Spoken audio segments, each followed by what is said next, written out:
Merci,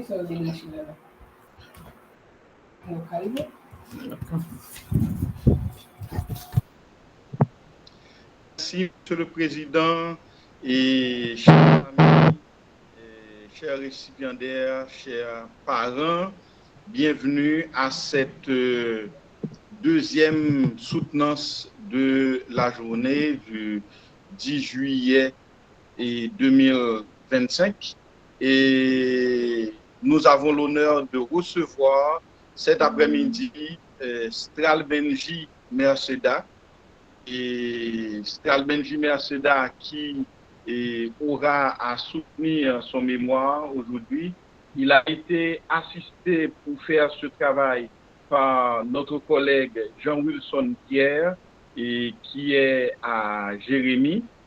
Et pour évaluer son travail, pour analyser son travail, c'est le professeur Nelson Sylvestre qui a cette responsabilité. Mesdames, Messieurs, j'invite donc rapidement Merceda Stral Benji. Alors, j'ai vu qu'on l'appelait l'homme des Gonaïves. J'invite donc Merceda Stral Benji à nous présenter son travail en 10 minutes.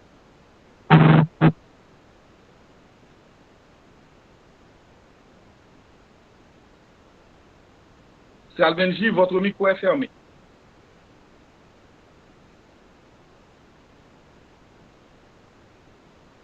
Il faut ouvrir le micro, Stral Benji.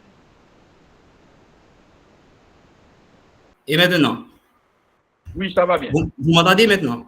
D'accord. Très bien. Alors, je vous remercie, Monsieur le Président, de m'avoir accordé la parole.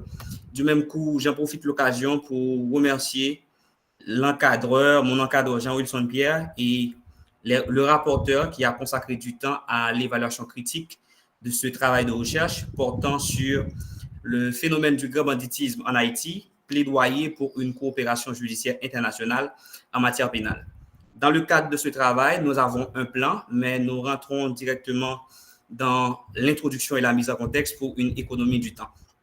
Et depuis des décennies, dans le Conseil antiphonique des Nations, Haïti fait face à une crise sécuritaire aiguë, et voire même chronique.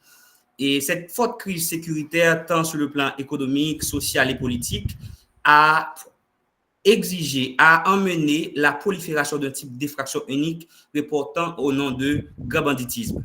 Et les bandes criminelles de nos jours, en raison de leur haute structuration, en raison de leur haute sophistication en armes et en munitions, n'ont cessé de commettre des violations flagrantes des droits humains depuis la période 2018 jusqu'à 2024.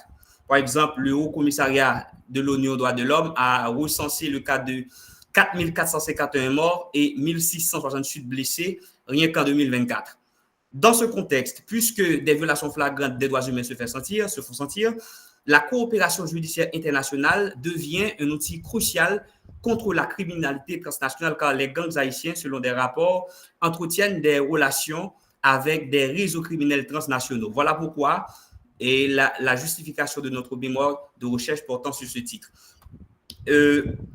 Juste après, pour la problématique, nous avons posé la question que voici. Dans quelle mesure la coopération judiciaire internationale serait-elle nécessaire pour faire face au grand banditisme en Haïti? En termes d'objectifs, nous nous proposons de manière générale de montrer la nécessité d'une coopération judiciaire internationale pour lutter efficacement contre le grand banditisme en Haïti en évaluant les facteurs déterminants ainsi que les mécanismes existants. De manière spécifique, il convient de présenter les principales causes qui engendrent ce phénomène, dégager ses impacts sur la population haïtienne ainsi que les institutions publiques essentielles. Et après, la méthodologie qui s'avère un outil crucial dans le cadre de ce travail, alors nous avons privilégié la méthode qualitative pour une collecte de données plus significative.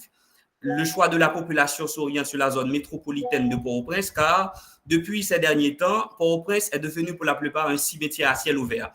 En ce qui concerne les techniques de collecte des données, et celle-ci a été faite sous l'angle d'une triangulation méthodologique, c'est-à-dire il fut un temps où il a été question de prioriser la technique documentaire, la technique d'observation directe, la technique d'interview libre. Et en ce qui concerne les stratégies utilisées et les outils, nous avons réalisé un focus group et des entretiens semi-directifs avec l'aide d'une grille d'entretien et des questionnaires adressés à des franges de la population. Honorable Président, voilà, et maintenant le moment arrivé de présenter les résultats obtenus de cette étude. Tout commence par une observation personnelle, car élevés dans des quartiers défavorisés à Portail-Léogane, nous avons été témoins de l'ensemble des exactions criminelles et de l'incapacité ou l'omniprésence de l'État, ce qui nous a amené à conclure que la coopération et l'incapacité de l'État suscitent une approche collaborative entre plusieurs États. Et pour confirmer cette observation personnelle, nous avons réalisé l'entretien et un focus group avec la participation de 20 personnes. 17 sont favorables à l'idée d'une coopération judiciaire internationale, car jugé qu'aucun pays ne peut évoluer en vase clos, et 3 estiment que c'est à l'État de résoudre le problème. Les résultats issus des entretiens, le profilage des acteurs est varié. Nous avons consulté des magistrats, des avocats et des cadres de l'administration publique et ainsi de suite. Ce qui a de particulier dans notre recherche, c'est que la question a été posée de leur perception sur le phénomène du grand banditisme. Et le grand banditisme, c'est une infraction omniprésente dans le milieu haïtien, mais c'est une infraction non codifiée spécifiquement. C'est une infraction connue à partir des exactions commises par les bandes armées. Par exemple, nous avons des lois sur le kidnapping ou l'enlèvement, des lois sur le blanchiment des avoirs et tant d'autres lois qui répondent à ces critères-là pour parler de grand banditisme. C'est pourquoi il est encore nécessaire une approche collaborative. En ce qui concerne les résultats auprès des questionnaires et adressés à la population, 40 questionnaires ont été distribués à des franges de la population variées de différentes zones. Et les résultats sont alarmants, honorable président. Nous avons des déplacements réduits, l'activité économique est effondrée, les loisirs des participants sont disparus, l'école, c'est la cible privilégiée des gangs, les vies sont brisées, des familles sont endeuillées, désolé, l'État est absent, et si l'État est absent, la justice privée s'installe, d'où la prolifération du mouvement Bois Calé, et les enfants sont sacrifiés, c'est pourquoi les gangs les utilisent comme des éclaireurs. Et si on parle de grand banditisme, il y a des facteurs à l'origine. 15 participants ont dit que l'instabilité politique, 13 ont opté pour la pauvreté, 12 la cupidité de nos politiciens, 10 carence ou défaut des valeurs patriotiques, 9 ingérence de la communauté internationale. En ce qui concerne les impacts du grand banditisme sur les secteurs, plus particulièrement le secteur économique, c'est le cas de 2 industries, une étude de cas avec 2 industries. Les ressources temporelles sont affectées, les absences des travailleurs sont répétées à cause de l'insécurité.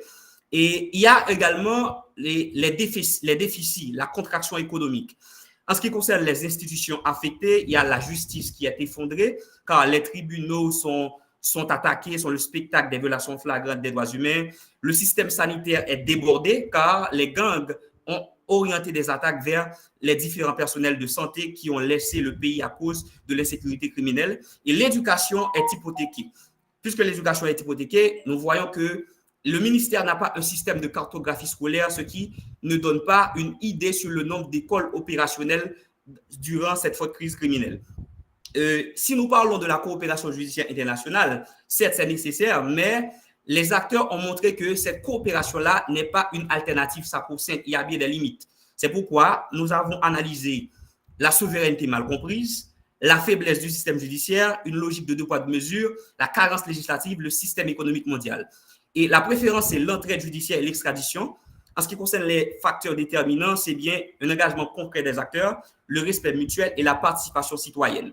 En conclusion, nous avons montré que la coopération judiciaire internationale, c'est une alternative nécessaire pour lutter contre l'internationalisation de la criminalité, car c'est un outil qui va permettre d'aller au-delà des acteurs, des bandits. Et ce travail, donc la coopération judiciaire internationale est un outil extraterritorial qui va permettre en ce sens. Donc, les limites de l'étude, c'est le temps imparti à la recherche et également un défaut d'études comparatives avec d'autres comtés qui auraient favorisé une approche globale de l'étude. Nous proposons, pour finir, honorable président, c'est premièrement, en termes de solutions, renforcer toute la chaîne pénale du système judiciaire haïtien, promouvoir une diplomatie plurielle, travailler pour la prospérité économique d'Haïti et adopter une politique criminelle claire et cohérente. Sur ce, je me tais et je me rends disponible à l'ensemble de vos interrogations et critiques. Merci déjà, honorable président. Merci à tout le monde. Merci, Scalbenji. Vous avez bien utilisé vos 10 minutes, 9 minutes. C'est normal pour faire la présentation et rester vraiment dans le temps. Et là, je vais céder la parole rapidement au Sylvestre, qui est le rapporteur et qui va analyser votre travail, qui va un peu disséquer le travail pour faire ressortir les points forts et les points faibles de ce travail. Monsieur Sylvestre. Merci, cher Zidon, président président tournant. Mais attention, pas dans un conseil. Hein? Président tournant, mais pas dans un conseil. C'est bon. Alors, je félicite Stralbenji. C'est pas trop facile de répéter ces noms-là parce que ce sont des prénoms un peu difficiles. Stralbenji. J'ai mon neveu qui s'appelle Stiri Benji. Bon, c'est très difficile pour mon âge d'avoir à prononcer ces prénoms. Et mes félicitations à toi parce qu'en réalité, je vois que tu as le ring pour mieux présenter, pour bien présenter. Et je pense que c'était correct, ta présentation orale. Et également, la thématique est importante, mais j'ai une première peut-être remarque à te faire. Et je vois que tu mets grand, tout au moins, à 3 niveaux dans ton travail. Tu parles de grand banditisme, déjà dans le sujet. Ensuite, tu parles de grand Dieu, je ne m'abuse. Et puis, tu parles de grand, il y a un troisième grand,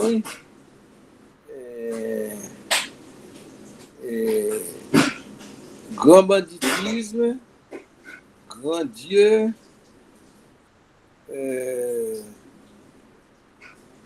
instant, je vais te dire, parce que c'est au niveau, oui, grand créateur, tu dis, pas grand Dieu. Grand banditisme, grand créateur, et puis, il y a un autre grand, et tu parles de grand nombre de sacrifices. Tout travail scientifique exige un grand nombre. Donc, grand banditisme, grand nombre de sacrifices, grand créateur, heureusement, tu as épargné ton encadreur, tu n'as pas mis grand encadreur. Pourquoi cette affinité pour l'adjectif grand? Pourquoi?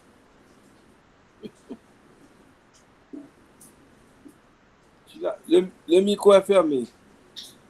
Scalbenji, tu veux déjà répondre parce que c'est la technique du professeur Stress. Lui, il Oui. dialogue assez souvent. Oui, je vais répondre. Alors, le grand banditisme, ce qu'il y a de particulier avec les deux autres grands, c'est que le grand banditisme, c'est une infraction. Quand on parle de grand banditisme, c'est un concept qui classifie une sorte d'infraction à la différence des autres infractions dans le monde. Par exemple, il y a un économiste qui a fait une classification pour parler de grand banditisme, c'est en raison de la haute sophistication des criminels, c'est-à-dire les criminels ont d'autres moyens. Ils commettent et ils ont une sorte d'organisation.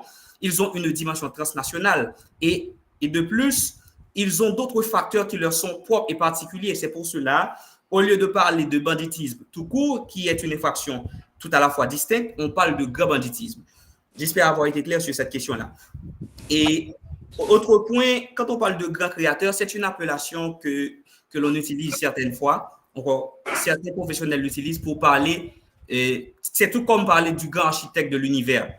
C'est ça, c'est pour reconnaître la valeur intrinsèque de Dieu. C'est ça que j'ai dit, grand créateur. Nous voulons parler de Dieu.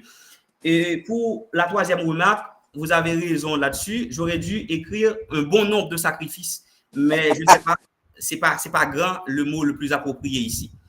En note, je vais corriger cela. Mais et pour l'encadreur, c'est pas un grand encadreur? Ah, oui, c'est un grand encadreur. C'est un grand, mais je ne voulais pas trop abuser, comme vous l'avez dit Il tout faut à faire l'heure. attention. Bon, une deuxième chose, et c'est très important, tu vois la note que tu as donnée pour parler du grand banditisme, je pense que c'est bien pour l'assistance. Cela signifie que si en Haïti, le grand banditisme se transforme déjà en phénomène, y aurait-il des petits banditismes? Et alors, oui, exactement. On parle de grands bandits, on parle de petits bandits, mais à la différence, les petits bandits, ce sont des bandits qui agissent à leur intérêt personnel. Il y a pas cette classification de groupe, il n'y a pas des infractions dégénérées comme, par exemple, une infraction que l'on retrouve spécifiquement dans le grand banditisme, c'est la question du trafic d'organes. Les petits bandits, ils ne commettent pas de trafic d'organes. Ils volent pour leur intérêt, mais ils ne commettent pas de trafic d'organes. Voilà.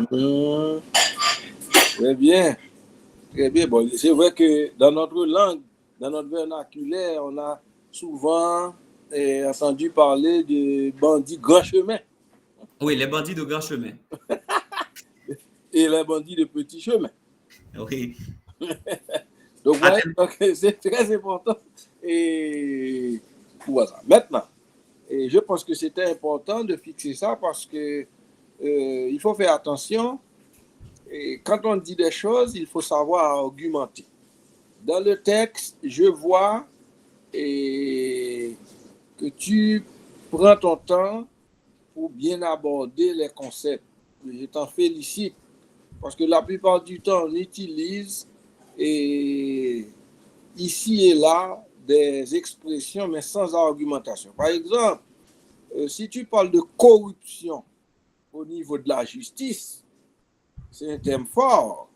Oui, oui. C'est très, très fort parce que si tu veux avoir un diplôme de droit, possiblement tu vas t'exercer dans le système. En admettant que dans ce système-là, il y a du banditisme, parce que quand il y a recel, il y a des gens qu'on utilise dans ce même système-là pour pouvoir porter à bout les forfaits. Donc, par conséquent, c'est dommage, parce que l'absence de la justice permet l'émergence, facilite l'émergence du banditisme.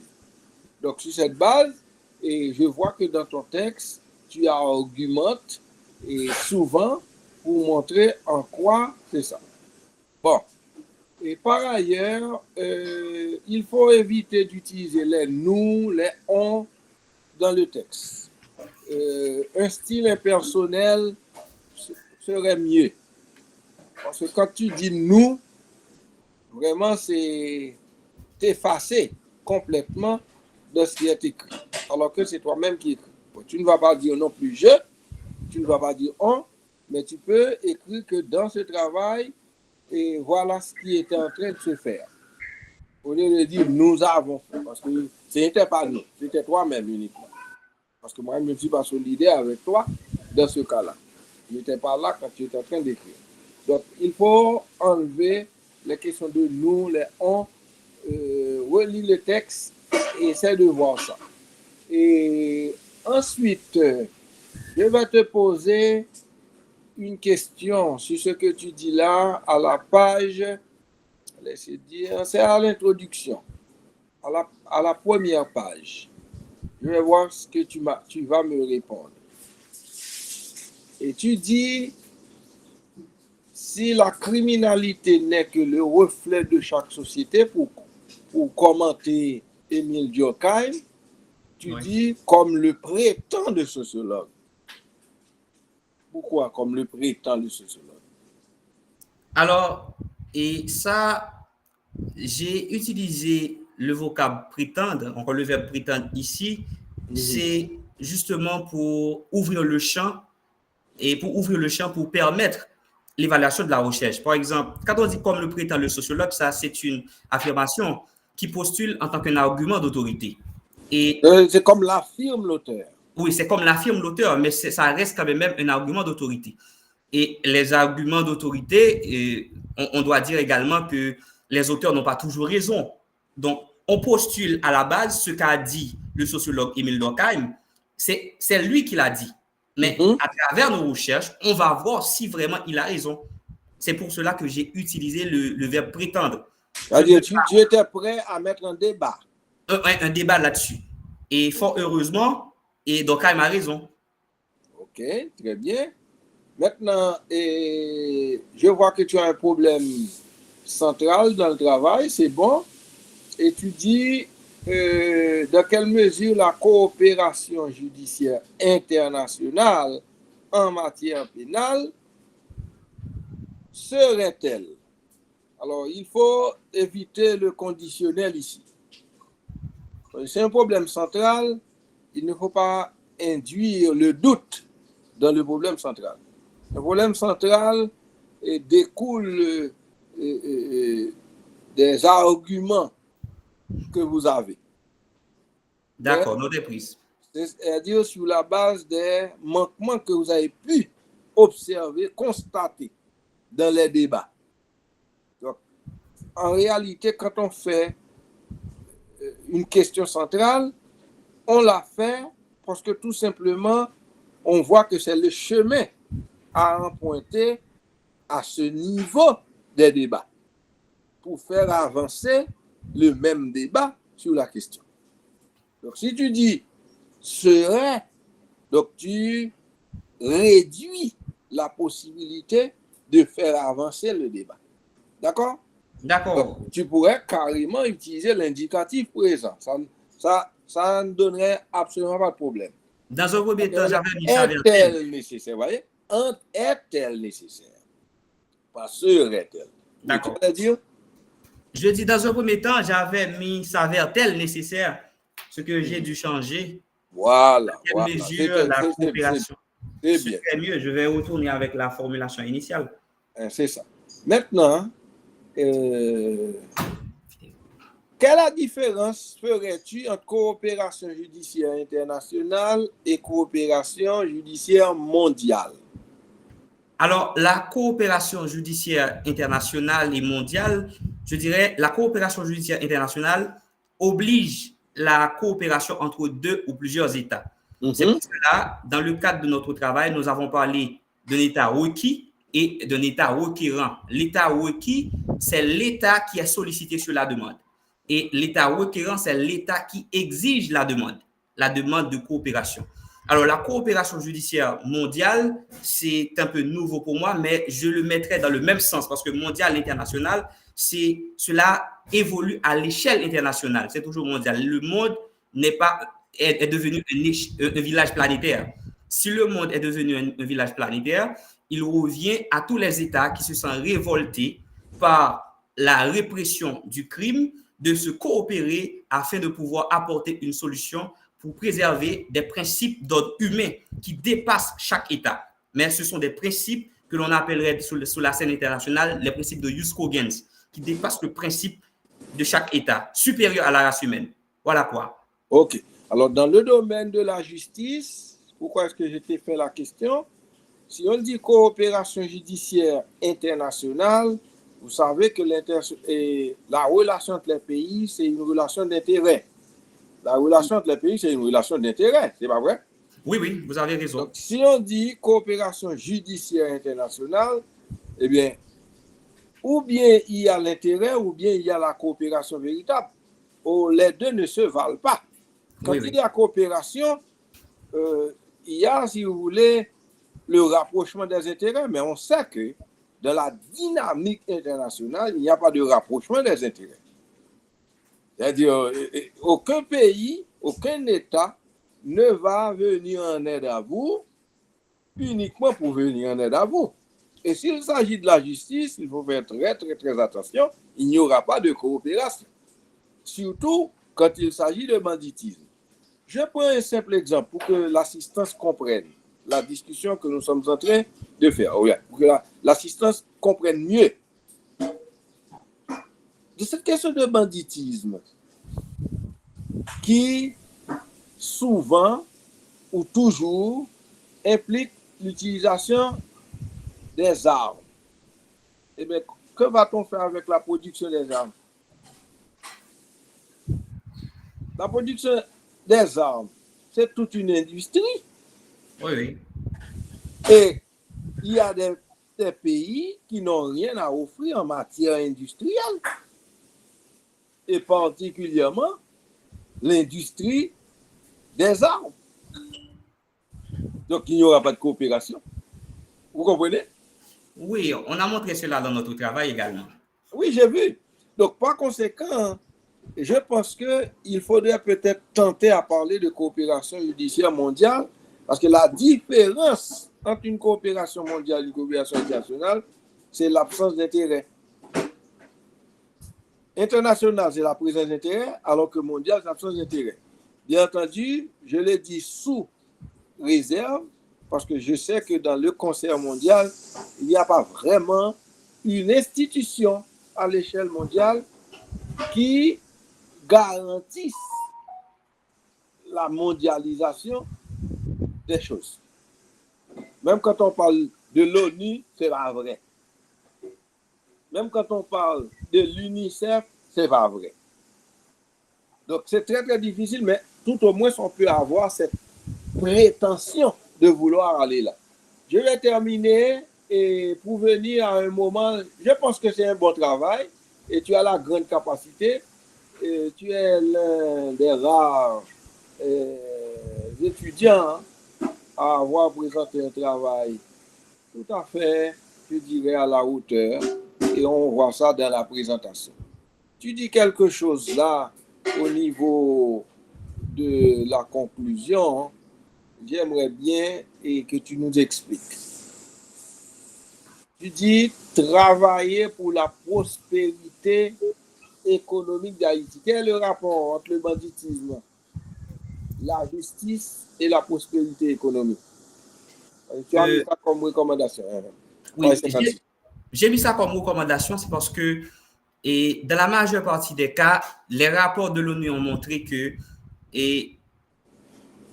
l'insécurité, comment dire, la question économique est un facteur qui emmène souvent les gens à se détourner des règles sociales, à se détourner des principes établis par la société. Ils prennent le plus souvent ces alternatives-là comme ils se baignent dans une sorte d'alternative criminelle.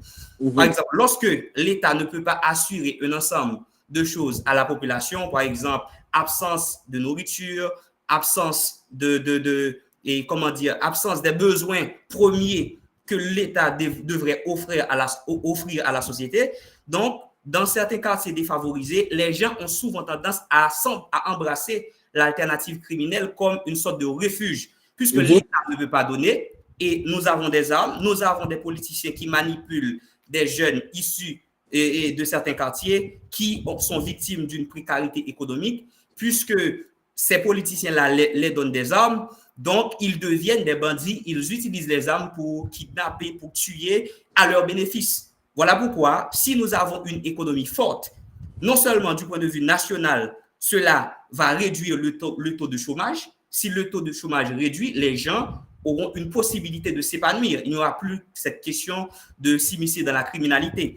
Et d'autres aspects, à l'échelle internationale également, cela va donner à l'État haïtien une sorte de respect. Parce qu'on va être cessé d'être traités comme des parents pauvres. Puisque nous sommes dépendants du système aide mondiale, on a toujours des gens qui nous bernent à partir des aides, qui prétextent nous aider, mais pourtant, ce n'est pas vrai. C'est pour cela, dans les limites imposées à la coopération, nous avons une logique de 2 poids 2 mesures. Haïti est dans un problème bien déterminé et certains pays encore confrontent les mêmes situations, mais en évaluant les solutions apportées à chacun de ces pays-là, donc on va dire que Haïti n'est pas traité de manière équitable. On a souvent tendance à traiter Haïti en parent pauvre. Voilà pourquoi si nous avons une économie forte, une économie qui réduit la précarité économique des familles, donc les familles seront responsables d'engager, de répondre à certains besoins premiers. Il n'y aura plus le temps de se livrer à des activités criminelles. Voilà pourquoi j'ai choisi cette recommandation. Merci, Monsieur le Président. Docteur C. Fednel Zidore, on me questionnait à la prochaine fois pourquoi est-ce que j'ai dit Docteur C. Merci bien. Merci, professeur Sylvestre. Alors, j'aimerais faire certaines petites remarques à Astral Benji par rapport à la forme dans le cadre de son travail. Et premièrement, Astral Benji, j'aimerais te dire, tu dois revoir la forme de ton travail. J'ai vu dans l'introduction, tu as mis introduction, tout simplement, et puis la conclusion, tu as mis conclusion générale. Donc, si la conclusion est générale, l'introduction doit l'être également. L'introduction doit être générale également. Donc, soit tu mets introduction, conclusion, ou tu mets introduction générale, conclusion générale. Et puis, quand tu essaies de centrer les textes, surtout les chapitres, etc., et tu mets tout au milieu. Et alors, certains au milieu et d'autres à gauche. Bon, je te suggère de tout mettre à gauche. Donc, tu centres tout à gauche. Et comme ça, il y aura pas vraiment de problème en ce sens. Donc, je t'invite également à regarder un petit peu la ponctuation de ton texte. C'est vrai que tu as fait beaucoup de travail sur le plan de la forme et le professeur Sylvestre vient de parler du fond. Donc, il faut bien prendre le temps et avec recul pour relire le texte. Par exemple, dans le chapitre 1er, tu as écrit 4 théoriques et conceptuelles de l'étude du grand banditisme, etc. Point besoin d'écrire 4 théoriques et conceptuelles. On sait déjà que ce premier chapitre est dédié aux 4 théoriques et conceptuelles. Donc, tu cherches une autre ou d'autres expressions pour expliquer beaucoup plus tout cela. Donc, parce que on veut qu'on fasse un travail qui sort de l'ordinaire. Par exemple, il y a des amis qui m'ont dit la dernière fois, dans beaucoup de mémoires des étudiants de l'IUS, ils mettent impact, enjeu, effet, etc.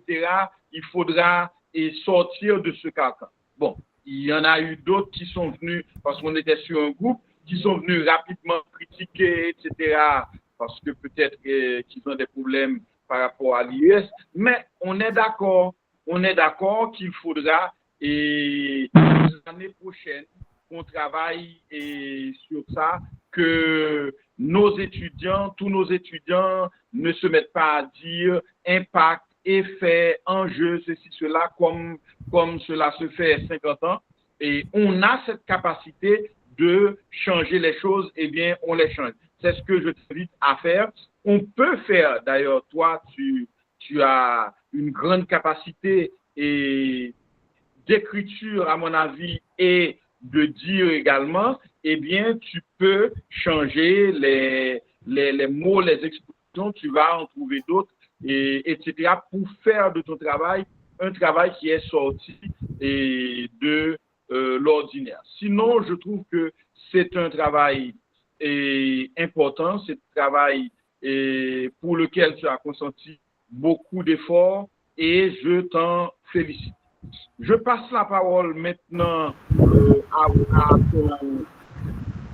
ton encadreur et le doctorant, le candidat au doctorat, Joachim Pierre, et encadré de la parole qui nous dit comment a été cette coopération entre l'étudiant et son encadreur. Bonsoir, Président Zidore. Bonsoir, Dr. Nelson. C'est pour moi un grand plaisir d'être avec vous ce soir dans ce prestigieux jury. Monsieur Mercedat, je vous présente toutes mes félicitations, je m'excuse, pour vos efforts, surtout vos sacrifices consentis tout au long du processus de l'élaboration du mémoire. Comme vous pouvez le constater, M. Mercedat, le jury n'était pas là pour vous clouer au pilori, mais son rôle, c'est d'évaluer en quelque sorte votre travail. Et à l'IUS, cette évaluation se fait par des remarques et suggestions utiles pour une bonne amélioration. En ce sens, je crois que tu as déjà pris des notes, et vous avez déjà pris des notes, je m'excuse. Et je vais me rendre disponible pour toute éventuelle correction. Merci, Monsieur le Président, de m'avoir accordé la parole. Et je pense que Mercedat et moi, nous allons faire le nécessaire pour apporter des corrections. Merci. Voilà, merci collègue Wilson pour ces précisions. Alors, Mercedat, je t'invite à le texte, travailler sur les remarques et les remarques qu'on t'a faites, mais les remarques qui ne sont pas faites également, parce que quand tu prends du recul par rapport au texte, tu vas voir qu'il y a quand même des choses à corriger. Donc, il faudra bien prendre le temps de revoir le texte avec l'aide de ton encadreur. Tu vas pouvoir produire un texte correct et à la hauteur de ce que tu veux présenter véritablement. Alors, avant de vous repasser un petit peu la parole juste pour les mots de conclusion, et j'aimerais dire et porter cette précision qu'à l'IUS, quand un étudiant soutient son mémoire, l'étudiant n'est pas venu faire une soutenance par rapport à un texte définitif. Le texte déposé par l'étudiant, accepté par le conseil académique de l'IUS, ce texte est analysé en profondeur par les membres du jury qui font des recommandations par rapport au texte et par rapport à la présentation de l'étudiant. Après, l'étudiant a l'obligation d'intégrer les recommandations faites par le jury dans son texte, qui sinon ne sera pas accepté. C'est une fois le texte retravaillé et avec encore une fois l'autorisation de l'encadreur, eh bien, ce travail sera déposé définitivement et c'est à ce moment que l'université va considérer ce dépôt comme le dépôt final. Parce que pour certains, et à mon avis, cela n'est pas clair. C'est comme si on accepte n'importe quoi, on accepte que les étudiants déposent tout, etc. Et les gens ne pensent pas que même si on reçoit un texte, eh bien le texte va être analysé, des recommandations vont être faites par rapport à ce texte et ces recommandations seront incluses dans le texte et pour que l'on ait un texte final. Et c'est le texte final qui sera déposé et accepté par l'université. Je voulais bien faire ce point rapidement. Donc, professeur Sylvestre, je reviens à vous si vous avez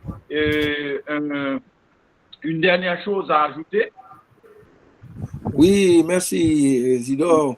Oui, en réalité, tu dis bien, une soutenance, c'est un exercice d'apprentissage pour l'étudiant.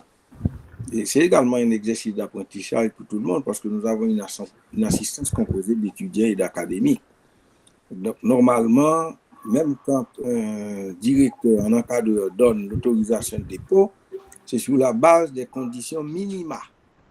Sur la base des conditions minima. Et quand le travail réunit les conditions minima, il y a cette autorisation. Mais on sait très bien qu'on donnera suffisamment de temps à l'étudiant après pour déposer. Quand on dit suffisamment de temps, le mot, l'adverbe suffisamment signifie qu'il y a un temps pour cela. Ce n'est pas un temps indéfini. Donc, je pense que c'était bien de préciser. Bon, moi-même, par défaut, je n'aime pas trop mettre l'accent sur les imperfections en public, mais je sais qu'effectivement, les travaux ont des imperfections. Ils ont des imperfections pour plusieurs raisons d'ailleurs. Mais avec les séances d'encadrement après soutenance, on aura un document digne pour mettre à la bibliothèque. Mais l'étudiant doit savoir que si son travail est mieux, c'est mieux pour lui parce que ça va participer dans l'évaluation qu'il reçoit. Parce que sinon, c'est à son désavantage. Plus rien à ajouter, merci beaucoup. Bien, merci beaucoup, professeur Sylvestre. Et je redonne la parole très rapidement à mon collègue Wilson. Merci, Président. Alors, tout d'abord, je dois présenter mes félicitations à Mercedat pour non seulement ses sacrifices, mais aussi pour la bonne présentation de cet après-midi. Comme je vous ai déjà dit, je suis disponible pour toute éventuelle correction. Alors, nous resterons en contact et ceci exactement après ces soutenances. D'accord. Salmenji, si tu as des personnes à remercier rapidement, 30 secondes. Merci encore une fois, Monsieur le Président. Je remercie l'auditoire qui a suivi cette soutenance, mes amis, mes familles et également tous les professionnels consultés, plus spécifiquement le magistrat Auriol Thomas, qui m'a permis de bénéficier un grand nombre d'entretiens avec ses collègues, et puis le révérend pasteur Marc-Evans Termitus pour ses conseils et tout un chacun ici présent. Merci encore. Je vais me mettre au travail pour finir les détails. Merci. Exactement, c'est important et c'est ce que l'on veut entendre de tous les étudiants. Une fois que vous aurez fini de soutenir, eh bien, vous vous mettez au travail pour corriger les textes parce qu'il n'y a pas de travail d'homme qui ne soit pas susceptible d'avoir des imperfections. Mais une fois que vous vous dites, bon, eh bien, je vais travailler sur les imperfections, eh bien, vous le faites et puis ça va aller. Encore une fois, toutes mes félicitations et Mercedat. Et l'IUS souhaite avoir au moins cette année une trentaine au moins de Mercedat au Gonaïves, pourquoi pas. Et on souhaite avoir beaucoup de jeunes parce que, à mon avis, il y en a beaucoup qui souffrent, qui ont bouclé les 4 années d'études, mais qui n'ont pas pu soutenir et leur mémoire de sortie, eh bien, on les attend et tu es notre ambassadeur là-bas pour les encourager à nous rejoindre. Merci. Et très rapidement, je remercie tout le monde, mais je souhaite bonne chance à Angelo qui va arriver, à Michelet Jacques, et mon bon ami Michelet, à Kathleen Etienne, vraiment, et du succès à chacun de vous. Merci beaucoup. Je remets la parole au président Providence.